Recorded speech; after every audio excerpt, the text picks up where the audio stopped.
من الشيطان الرجيم. بسم الله الرحمن الرحيم. إن الشيطان لكم عدو فاتخذوه عدوا إنما يدعو حزبه ليكونوا من أصحاب السعير.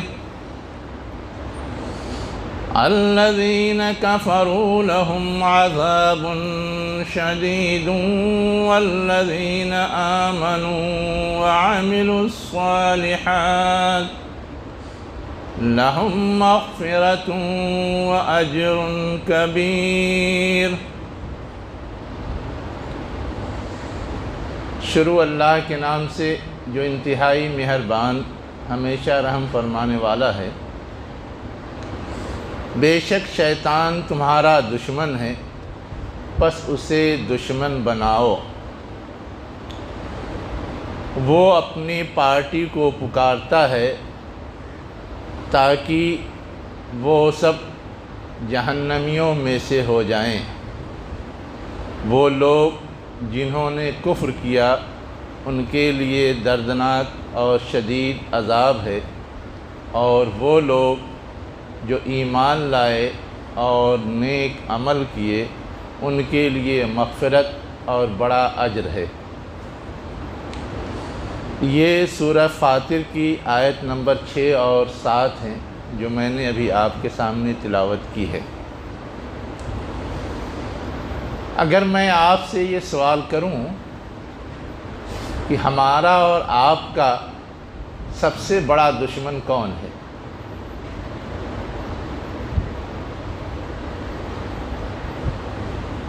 جو لوگ تھوڑا شعور رکھتے ہیں وہ کہیں گے کہ شیطان ہے. لیکن عام حالت یہ ہے کہ روزمرہ کی زندگی میں ہمارا جس سے جھگڑا ہو جاتا ہے، جس سے کچھ اختلاف ہو جاتا ہے، جس سے کچھ مسائل پیدا ہو جاتے ہیں، ہم اسے دشمن سمجھتے ہیں. لیکن شیطان کو ہم اس طرح سے دشمن سمجھتے ہوں جیسے ان سے سمجھتے ہیں، ایسا محسوس نہیں ہوتا. کیوں؟ اس لیے کہ یہ جو روزمرہ کی زندگی میں کسی سے ہماری دشمنی ہو جاتی ہے وہ ہمارے سامنے ہوتا ہے، اور یہ دشمن ایسا ہے جو ہمارے سامنے نہیں. اس لیے اس کی دشمنی یاد نہیں رہتی، اور جو سامنے ہے اس کی دشمنی یاد رہتی. حالانکہ ہم اور آپ یہ بھی جانتے ہیں کہ اس کی دشمنی تو ازلی ہے. زندگی میں کسی سے جو لڑائی جھگڑا ہو جاتا ہے یا دشمنی ہو جاتی ہے وہ تو کبھی پیدا ہوتی ہے، پیدائش کے دن سے نہیں ہوتی. کوئی مسئلہ الجھا تو دشمنی کھڑی ہو جاتی ہے. پھر یہ کہ جو بھی ہمارا دشمن ہے وہ دشمنی کے لیے ہر وقت خالی نہیں بیٹھا رہتا. شیطان تو ایسا ہے جو بالکل اسی کام کے لیے فارغ ہے. جن سے ہمارے مسائل ہوتے ہیں وہ دشمنی نکالتے تو ضرور ہیں، لیکن ہر ایک کے بارے میں ایسا نہیں ہوتا کہ وہ اپنی دشمنی کا اعلان کرتا پھرے، چیلنج دیتا پھرے کہ میں ان کو کسی قیمت پہ نہیں بخشوں گا. اور شیطان کا تو چیلنج موجود ہے، میں اوپر سے، نیچے سے، دائیں سے، بائیں سے کسی بھی قیمت پہ ان کو بہکا کر کے رہوں گا اور جہنم تک پہنچا کر کے رہوں گا. اب ایسا دشمن جو ازلی ہے، نظروں سے چھپا ہوا ہے، چیلنج دیے ہوئے ہے، ایسے دشمن سے مقابلہ کرنے کے لیے تو ہمیں بھی کچھ نہ کچھ کرنا چاہیے. ہمیں بھی اس سے چوکنا اور بیدار رہنا چاہیے. ہمیں بھی اس سے تحفظ کے لیے کچھ انتظام کرنا چاہیے. لیکن عام صورتحال یہ ہے کہ ہم سمجھتے ہی نہیں کہ شیطان ہمارا دشمن ہے۔ ہمارے رویے سے کوئی یہ نہیں سمجھ سکتا، ہمارے طرز عمل سے کوئی یہ اندازہ نہیں لگا سکتا کہ ہم شیطان کو دشمن سمجھتے ہیں اور اس سے بچنے کی تدبیر کرتے ہیں۔ اس لیے یہاں کہا گیا کہ شیطان تمہارا دشمن ہے، اس کو دشمن کی حیثیت میں لو، اس کو دشمن سمجھو، دشمن سمجھ کر کے اس سے تحفظ کا جو سامان کرنا چاہیے وہ کرو، ورنہ غافل رہو گے تو اس کا برا انجام بھگتنا پڑے گا۔ یہ ایک بات ہے جو یہاں کہی گئی ہے۔ یہاں پر اس سے زیادہ اہم بات جو سمجھنے کی ہے وہ یہ ہے کہ یقیناً دشمن سے بچنا چاہیے، اور یہ تو ازلی دشمن ہے، اس سے ضرور بچنا چاہیے، لیکن بچنے کے لیے کیا کرنا چاہیے؟ ہم اور آپ یہ بات بھی اچھی طرح جانتے ہیں کہ دشمن ہمیشہ کمزور پہلوؤں سے فائدہ اٹھاتا ہے۔ ہماری اگر کسی سے دشمنی ہے تو دشمن کا جو کمزور پہلو ہے وہاں حملہ کر کے اسے ناکام بنانے کی کوشش کی جاتی ہے۔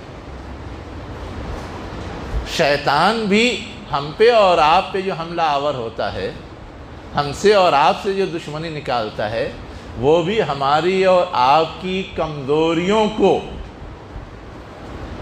نشانہ بناتا ہے اور اس نشانے کو اپنے مقصد کو حاصل کرنے کے لیے یوز کرتا ہے۔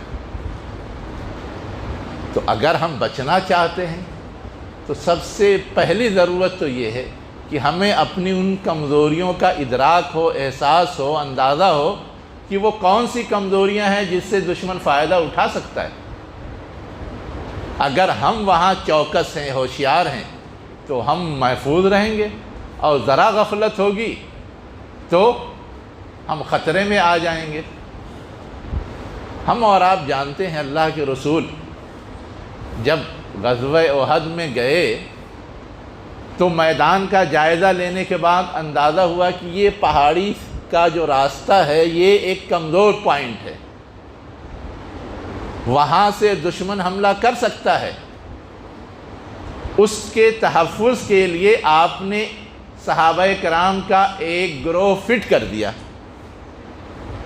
متعین کر دیا کہ ہم لڑیں گے، تم وہاں صرف دیکھو اور تحفظ کے لیے کھڑے رہو، ادھر سے کوئی آنے نہ پائے حملہ کرنے کے لیے۔ جب تک یہ صورت رہی کہ وہ وہاں رہے، اہل ایمان لڑتے رہے اور غلبے کی طرف بڑھتے رہے، لیکن جب وہ ہٹ گئے تو دشمن نے ادھر ہی سے حملہ کر دیا۔ ذرا غافل ہوئے، دشمن نے ادھر ہی سے چڑھائی کر دی اور جیتی ہوئی جنگ ہار میں تبدیل ہو گئی۔ تو دشمن ہمیشہ کمزور پوائنٹ سے حملہ کرتا ہے۔ ہمارا کمزور پوائنٹ کیا ہے جس سے شیطان ہمارے اوپر حملہ کر سکتا ہے؟ ہمیں یہ بات سمجھنے کی ضرورت ہے۔ ہمارا کمزور پوائنٹ یہ ہے کہ ہم عاجز بندے ہیں۔ عاجز بندے کا مطلب یہ ہے کہ ہمارے پاس جو بھی صلاحیتیں ہیں وہ سب صلاحیتیں محدود ہیں۔ ہمارا علم لامحدود نہیں، ہماری طاقت لامحدود نہیں، ہماری عقل لامحدود نہیں، کوئی چیز لامحدود نہیں۔ ہر چیز کیا ہے؟ ایک لیمٹ میں ہے، ایک حد میں ہے۔ شیطان ہمارے سامنے ایسے ایسے سوالات کھڑا کرتا ہے کہ ہم اپنے اس عجز کی وجہ سے اس کا جواب نہیں دے سکتے۔ حدیث کے اندر واضح لفظوں میں یہ بات آئی کہ شیطان پہلے یہ سوال کھڑا کرتا ہے کہ انسان کو کس نے پیدا کیا، جانور کو کس نے پیدا کیا، سورج کو کس نے پیدا کیا، اور لاسٹ میں یہ سوال بھی کھڑا کر دیتا ہے کہ اللہ کو کس نے پیدا کیا۔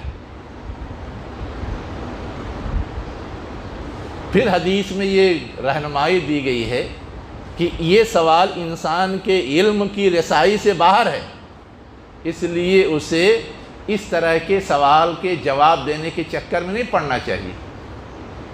سمجھ جانا چاہیے کہ یہ شیطان ہمیں بہکا رہا ہے، شیطان ہمیں الجھا رہا ہے.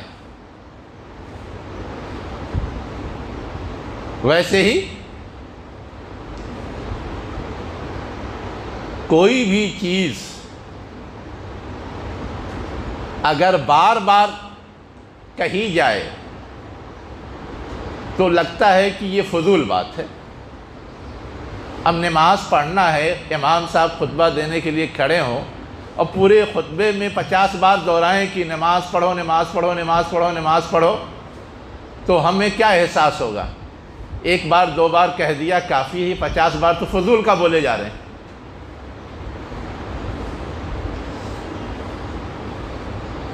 قرآن مجید میں کہیں کہیں ایسا ہے کہ ایک ہی آیت بار بار دہرائی گئی ہے. سورہ رحمان ہم لوگ پڑھتے ہیں، بار بار دہرائی گئی. اب شیطان نے سجھا دیا کہ جو قرآن مجید کی اللہ کا کلام ہے اس میں ایک ہی بات اتنی بار دہرائی گئی، یہ تو نقص لگتا ہے، یہ تو عیب لگتا ہے، یہ اللہ کا کلام نہیں ہو سکتا.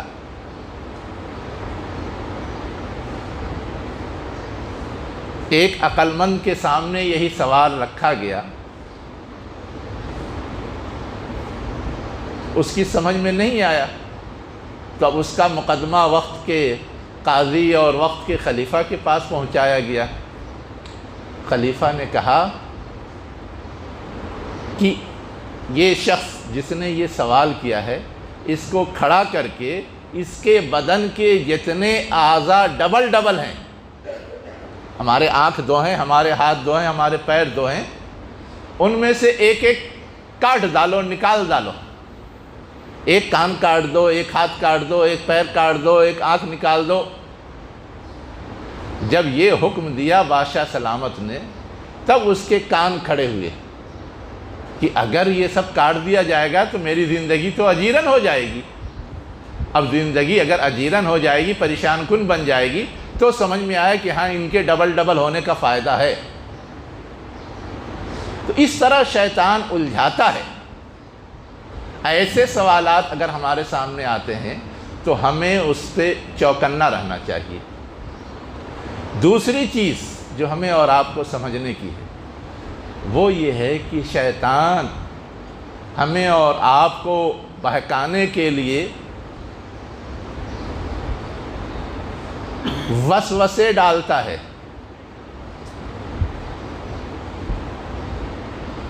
کیا وسوسہ ڈالتا ہے؟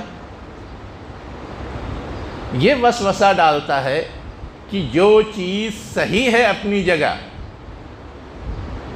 اس کے بارے میں غلط خیال ڈال دیا جائے. مثلا آدم علیہ السلام کو ایک درخت کے پاس جانے سے اللہ تعالیٰ نے روک دیا تھا.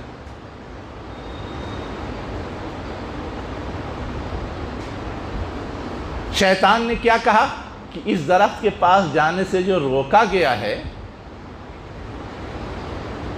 اس کی وجہ یہ ہے کہ اس درخت کا تم پھل کھا لو گے تو تمہیں ہمیشگی کی زندگی مل جائے گی، کبھی مرو گے نہیں، اور انسان ہمیشہ رہنا چاہتا ہے، فطری طور پہ خواہش ہوتی ہے.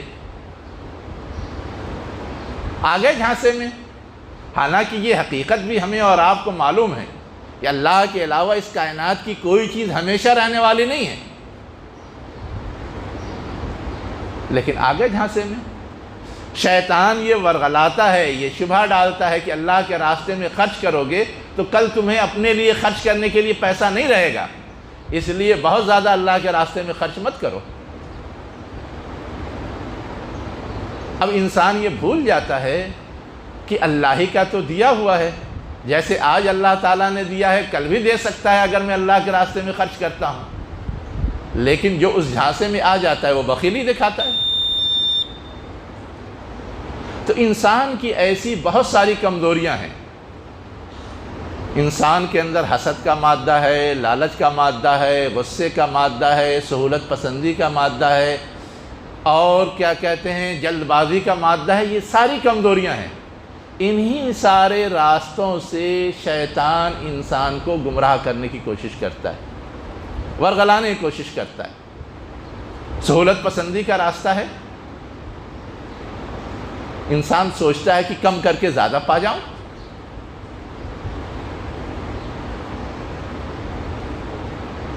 اگر اس سے کہیے کہ یہ ایک نیکی کا کام ہے، یہ کرو، تو اگر وہ راہ فرار اختیار کرنا چاہتا ہے، آرام و سکون سے رہنا چاہتا ہے، تو سوال کرے گا کہ یہ نیکی کا کام فرض ہے کہ سنت ہے کہ نفل ہے؟ فرض ہے تب تو کرنا ہے، ورنہ پکڑے جائیں گے، لیکن نفل ہے تو چھوڑا جا سکتا ہے، سنت ہے تو ٹالا جا سکتا ہے، اب چھوڑ دیں گے۔ ویسے ہی کسی برائی سے کہیے رکنے کے لیے تو کہیں گے کہ یہ جو گناہ ہے، یہ جو برا کام ہے، یہ گناہ کبیرہ ہے کہ گناہ صغیرہ ہے؟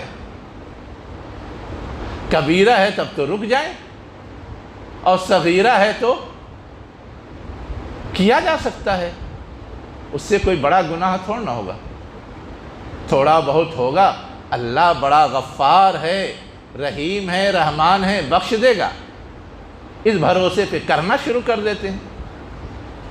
حالانکہ انہی سے پوچھئے کہ اگر آپ کے بدن پہ کوئی آگ کی چنگاری پڑ جائے، اس وقت نہیں پوچھیں گے کہ یہ چنگاری جو پڑی ہے یہ چھوٹی ہے کہ بڑی ہے؟ بڑی ہے، آگ کا بڑا گولا ہے، وہ جلا دے گا، اس لیے اس سے تو بچنے کی کوشش کی جائے، اور چھوٹی سی چنگاری پڑی ہے تو اس سے بچنے کی کوشش نہ کی جائے۔